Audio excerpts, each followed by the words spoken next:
اپنے ناظرین کے ساتھ اس اہم خبر سے متعلق لیٹسٹ اپڈیٹس شیئر کر رہے ہیں۔ آپ کو بتا رہے ہیں ملک میں ایک مرتبہ پھر زلزلے کے شدید جھٹکے محسوس کیے گئے۔ آپ کو بتائیں کہ وفاقی دارالحکومت اسلام آباد سمیت پشاور کے کئی علاقوں میں زلزلے کے شدید جھٹکے محسوس کیے گئے۔ زلزلے کے جھٹکے باجوڑ اور ایبٹ آباد میں بھی محسوس کیے گئے، جبکہ ہنگو، کوہاٹ، سوات، لوئر دیر کرم، سوابی اور گرد و نواح میں بھی زلزلے کے شدید جھٹکے محسوس کیے گئے۔ یہاں پر آپ کو یہ بھی بتائیں کہ زلزلہ پیما مرکز کے مطابق ریکٹر اسکیل پر زلزلے کی شدت 5.7 ریکارڈ کی گئی، جبکہ زلزلے کی زیر زمین گہرائی 187 کلومیٹر ریکارڈ کی گئی۔ بتایا جا رہا ہے کہ زلزلے کا مرکز افغان ریجن میں کوہ ہندو کش تھا۔ آپ کو بتائیں کہ زلزلے کے باعث لوگوں میں شدید خوف و ہراس پھیل گیا۔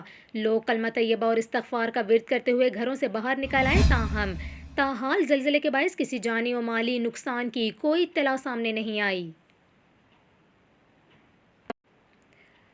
اپنے ناظرین کے ساتھ اس اہم خبر سے متعلق لیٹسٹ اپڈیٹس شیئر کر رہے ہیں۔ آپ کو بتا رہے ہیں ملک میں ایک مرتبہ پھر زلزلے کے شدید جھٹکے محسوس کیے گئے۔ آپ کو بتائیں کہ وفاقی دارالحکومت اسلام آباد سمیت پشاور کے کئی علاقوں میں زلزلے کے شدید جھٹکے محسوس کیے گئے۔ زلزلے کے جھٹکے باجوڑ اور ایبٹ آباد میں بھی محسوس کیے گئے، جبکہ ہنگو، کوہاٹ، سوات، لوئر دیر کرم، سوابی اور گرد و نواح میں بھی زلزلے کے شدید جھٹکے محسوس کیے گئے۔ یہاں پر آپ کو یہ بھی بتائیں کہ زلزلہ پیما مرکز کے مطابق ریکٹر اسکیل پر زلزلے کی شدت 5.7 ریکارڈ کی گئی، جبکہ زلزلے کی زیر زمین گہرائی 187 کلومیٹر ریکارڈ کی گئی۔ بتایا جا رہا ہے کہ زلزلے کا مرکز افغان ریجن میں کوہ ہندو کش تھا۔ آپ کو بتائیں کہ زلزلے کے باعث لوگوں میں شدید خوف و ہراس پھیل گیا۔